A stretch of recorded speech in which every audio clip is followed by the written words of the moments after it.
What up, fellow headbangers? How you doing? It's Robb Day, and welcome to the greasiest of all time. Today we're chilling with Redefined from South Carolina. How you guys doing today? We're doing great. Why don't you guys introduce yourself and let us know how the band got together? Well, I guess I'll start. I'm Drew. I play bass. I'm Little Drew. I play guitar. I'm Dustin. I play the drums, attempt to. Yep. And our vocalist isn't here because he sucks. Yep. Our vocalist, Jordan, he's stuck at work right now, so we can't fault him too much. But I'm faulting. well, to answer your other question though, we've been at least me and Dustin have been together with Redefind for since 2012, and even then we were in another band before that together called Xmas that we did our own. It was a little bit different than Redefined, but yeah. So me and Dustin, we've been doing this with revolving lineups for the past 7-8 years now. We got Lil Drew. When did you join? Like 2015? 5 years ago or 6 years ago. 6 years ago. And then Jordan, he came in. We got him about 2 years ago. So this has been one of those kind of things.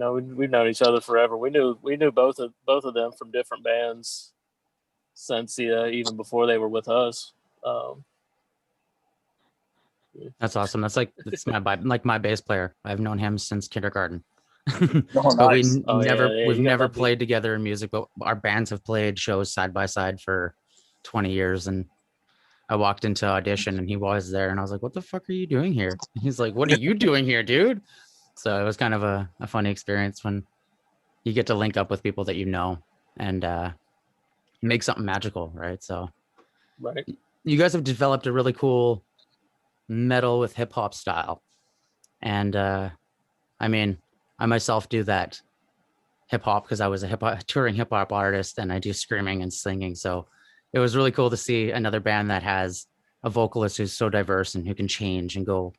Does he do all the vocals, or do you guys all mix vocals as well? He does all the vocals. Drew, I Big do Drew. some of the vocals. Yeah, but it's mostly Jordan. Okay. And Jordan, the hip hop stuff, he didn't start until he actually joined with us. Like he's like, I would do just goofing off rapping, but I never did anything serious or anything like that. That's so cool. It's funny when a passion of yours becomes like a hobby, becomes your passion, and all of a sudden it's just blended into your style. Right. That's like there's parts where I'm like, I don't have singing over this. I'm like, you know what? Fuck it. I'm just gonna rap. And I mean, why not mix the genres, right? It works so beautifully, and you guys do it in a really good way. That's one thing with Jordan. Yeah, thank you. With Jordan though, he's always a big surprise when it comes to writing music, because we'll write something, write a riff, and we're like, yeah, Jordan's he'll sing over that, and he'll come in and start rapping, or we'll write something really hip hoppy, like we'll give him a nice little rap verse, and he comes in, he'll start screaming. He's always surprising us, but it's always in the best way.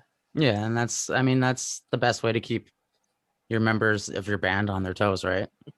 Right. Like our guitar player, he's always pushing himself, and he sends us videos and of new ideas, and I'm like, dude, I don't even understand the time signature in this stuff. Like, you chill out, or at least write stuff down for me. He does it too, right? There's always that one member who's just like insanely talented, or one member who's just like next level above everyone else, the theory and shit, and it's just like, man. Well, see, like Drew's like natural, Lil Drew's like natural talent, and then Big Drew's like the theory guy. Like he's the guy that like, I just went to school for it. It's not like I don't know what the fuck I'm talking about. Yeah, he's not a dick like that all the time, but only on stage. And when we're writing songs, he's a goob. No, I'm just kidding. He's not. But I'm like, guys, y'all I need four. Yep. 1, 2, 3, 4. I'm the guy that's got a Mike Drew. That's a good riff, but it's 9/5. Let's edit it a little bit and make it something that we can groove to. Yeah, right. I mean, there's no limits to music, and I think that's a key thing with metal bands is they don't have those boundaries. I mean, you have those people who are like, metal needs to stay the way metal is, but I don't know. Yeah, I like yeah. I progression. definitely try not follow like the rules. We'll try and do whatever I feel like. We just come what natural, and it just happens that it's also a little bit metal. So Well, and that's the we thing. blend a lot of things there. Yeah, your guys' style, it blends. It definitely can feel that when you're listening to any song, it changes up so much, right? Like I was listening to Dead Boy this morning, and I think it was like at one point I'm listening to it and I'm like, man, the vocalist sounds like Mudvayne. Like it sounds like the guy from Mudvayne right now. And I'm like, it's cool to hear different elements of bands from newer bands, but coming up, right? Like when you see rising bands that are really fully acknowledged yet in a scene, but they're breaking limits. They're not just being the typical we're metalcore or we're death metal or we're thrash. Like you guys break this limit and barrier that's kind of cool to see because there's only a select few bands that pull it off good. And I mean, Fire from the Gods is one of them. Yes. And it's really hard to find other ones that are like really good who can change up from hip hop to vocals to screaming so fluently. Like just Bruce Lee, just be water. You know what I mean? Right. So through COVID, how have you guys managed to keep your progression going, like your fan base and working? Well, when COVID, we was getting ready to release the Let's Party EP back last spring, and then COVID happened. So it was like, well, we're not doing that now. Yeah, And then we actually, not to cut you off, we actually got really lucky with the whole Let's Party music video where we filmed it. It was essentially a video to be a party, but it just turned into a party, and we filmed it at the same time. But That's funny. like we did that, packed house full of people outside, everything. And then maybe a week, 2 weeks later was when I was like, oh, things gonna have to shut down. We're gonna have to shut down this is gonna get shut down. And it's like, damn, I'm glad we just barely squeezed that video in there and was able to get it shot with the way we did it, and then release it, after everyone was already on lockdown and those kind of things. And it's a a badass little video too. serendipitous So there. Thank yeah, you. it's a super badass video. That's cool. So are you guys, you just released your album or you're waiting to release it still? Well, we officially released it on Halloween night. Okay. I mean, it's been out since April, but we didn't do a release party until October. Yeah, I mean, it's kind of that situation, right? Are you guys working on anything new at the moment? We just finished recording a new EP, and we got some cool guest vocalist on it, and waiting for it to be mixed and mastered. Nice. And it's in that hurry up and wait process of it's in the studio's hands. We recorded up at Exodian Studios. Give them a shout out, Zach and Brett.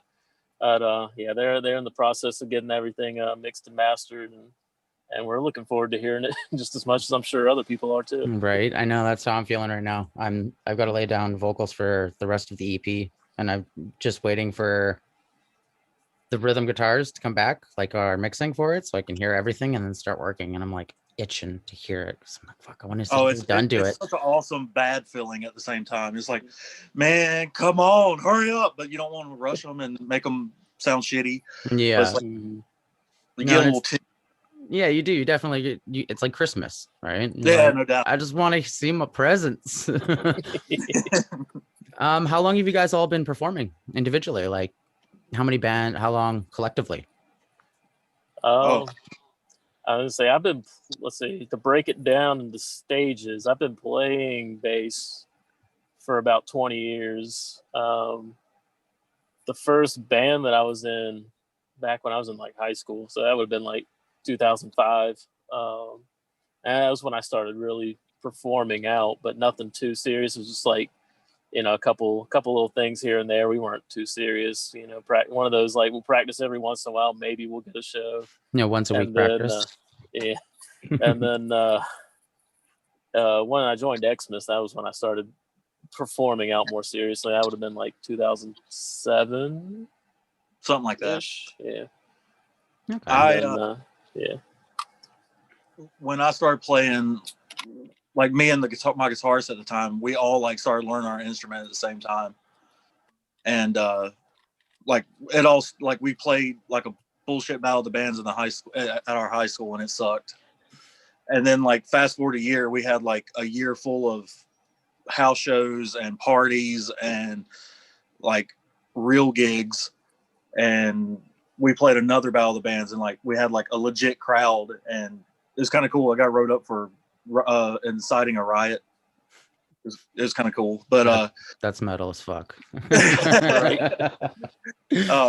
But we ended up having like, it was lineup changes and lineup change. Then I met Big Drew, and we've been playing music ever since. So I mean, I started playing shows and the drums about 15 or 16.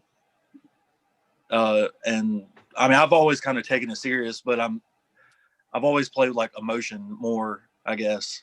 I'm not theory. I'm not a technical guy at all. Like, I definitely think Star is my favorite drummer of all time, and like I get so much shit for it. That's funny. Yeah, but I'm okay with it. It doesn't bother me. Honestly, I think the best drummers are the ones who don't have theory. They're based on feel. I mean, if you can understand theory to a certain extent, it's good. But I mean, it has to be feel with drummers. Oh yeah, well, and I did like Big Drew actually brought me a book for me to read. Like, I think I was 18 or 19, and that was like I touched on theory, and I get it, but I don't get it. Yeah. So like, I enjoy learning about it, but I don't like hold any of the information, if that even makes any sense. Yeah, for me, it's just rudiments, and that's just because I hear the sound in my head. Right. I hear the name, and I'm like, oh, okay, that makes sense. Yeah. Yeah. Anything else, I'm like, yeah, it's over my head. Saying, Drew, how many bands were you in before you came to us? Hell, let's get the list. Like, I've been in a lot. I've been playing since 2003, I believe, or 2002, maybe. I would have been freaking hitchhiking to shows to be a little youngster in a mosh pit then. That's awesome. Yeah, I was like 15, 14, something like that. And I've been in probably 12, 13 bands. But this was my favorite. I like this one. he's just saying that. I think you've been in this one the longest too, or you're getting there. Yeah, I stopped playing for like 5 years too. Oh wow, eh? So, and you come back and you have more of a passion for it. yes, I actually want to do serious. I don't want to party much. No, I took a 2-year break from it, and when I got back was when I started auditioning for the band I'm in, and we started just before January last year, and we had opened up for Bison by January 25th, and we were booked to open up for Stitched Apart in November, and COVID hit. So we were like, what the fuck we're gonna do now? So we had like one show under our belt, and we're gonna go open for Stitched Apart, and it was like, all right, well, now what do we do? So we basically just been pushing. We lost our whole summer. We had spring, summer, fall shows lined up. A couple, going to different states, all kinds of big, little, everything in between. There's all gone.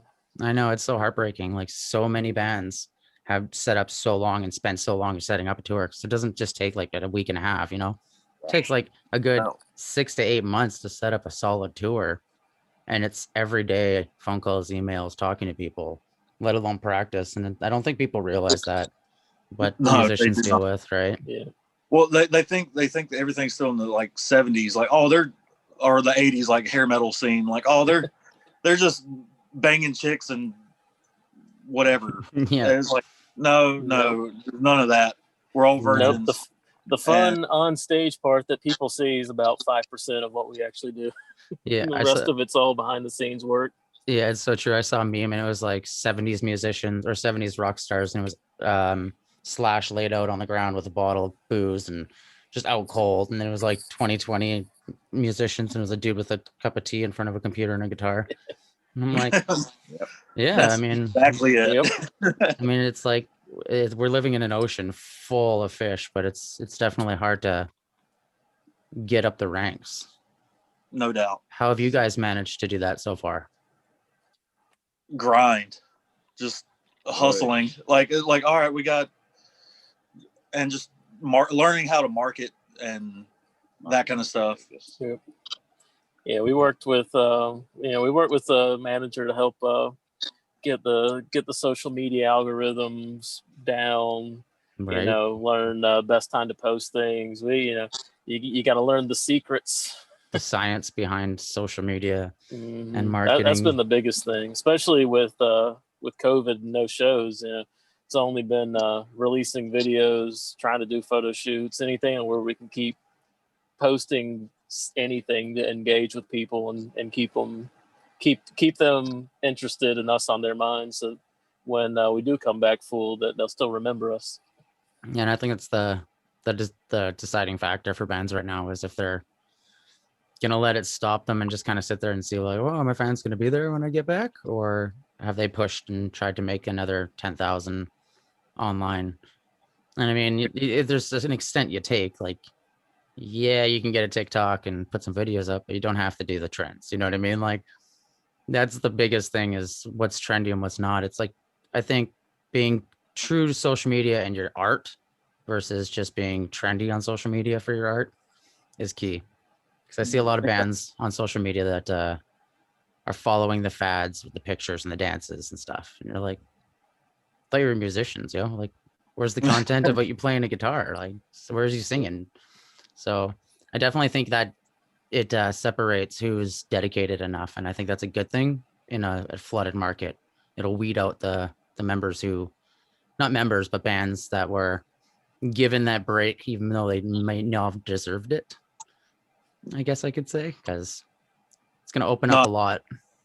Yeah. I mean, for us, it's kind of like, I feel like now the rest of the bands in the scene and then everywhere in America feels like how we do, because we've gone through several sets of, oh, we're doing some stuff and things are going and something happens, we got to take a year off. Mm-hmm. And we're back and things are starting to get going and we're going and we're taking another year off. You know? Yeah. And there's it makes always it hard, some right? kind of setback that pushes it. And same thing with just now, we're not the only band that's stuck with the setback. Yeah. And I mean, that's very true too. Like, most bands do have a lot of setbacks, and I think that it didn't hit a lot of bands as hard as, like, for example, touring bands that are full-time touring and making money off of that versus bands who are still working on their art and trying to get big. Is at least we didn't lose our livelihood, like income. Yeah, you know what I mean? Like, well, at least we still have, like, as soon as COVID's done, then we can push for it, which is nice because, like, you'll have a back catalog. You already got an album just released a couple months ago and you got another one on the works, right? Like, every band's gonna release so much music, and I'm so excited to see how during like a year or two break, right, they're like, oh, we recorded 3 albums, and you hear the difference just from them being able to focus. Mm-hmm. So it'll be a really cool concept and thing to see in the future. What's one thing that you guys would change in the music industry right now? Oh.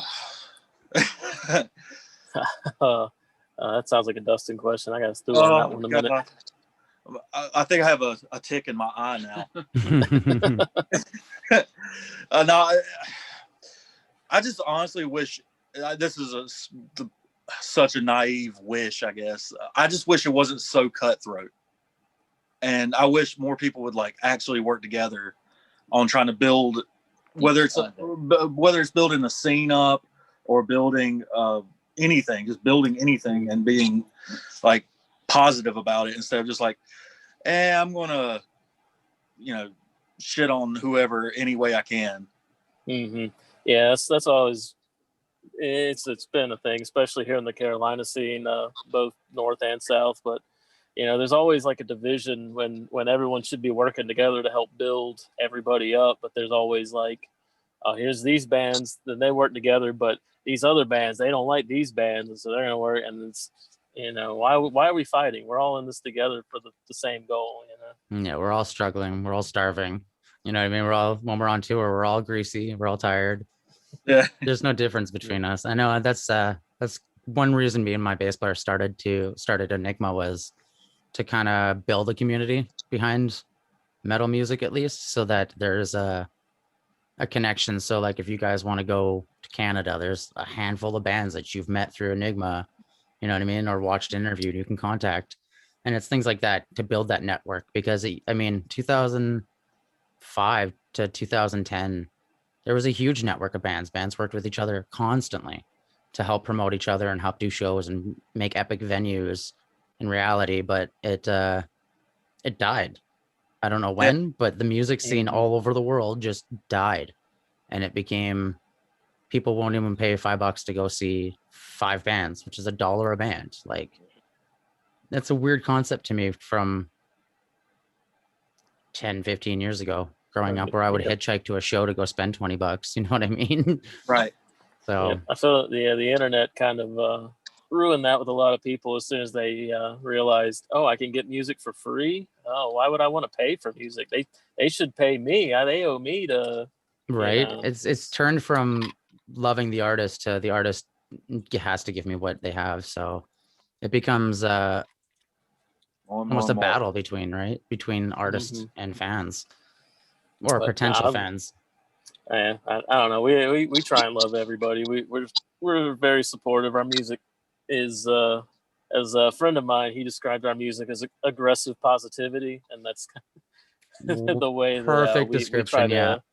We try and go by that philosophy with us and the way we present ourselves in our music. So. Yeah, I definitely agree with that, because you have to present yourself in a manner where it's a business, it's a reality, it's a lifestyle. So you have to present it that it is that, and that's who you are. You can't just like rock star it, I guess, and like shrug people off and just expect them to want your signature. It doesn't work like that. You got to earn the respect of the fans first. And I think that just showing them like that you're genuine people, and that you just genuinely want to entertain them for the love of entertaining, goes a long way than bands that do it for the show. Exactly. And that comes across too, like on stage or just at a show or whatever. It comes across on who's been real and who's been bogus. Yeah, you definitely see it. So who's going to sit in the parking lot until it's their turn to play versus, who's mingling with the crowd and who's up front talking to banging for the other band, right? Yep. Exactly. Yeah, I think slowly but surely, because of this giant break that everyone's had to take, everyone's going to be itching to do shows again. So I think everyone will work together. I hope so. Mm-hmm.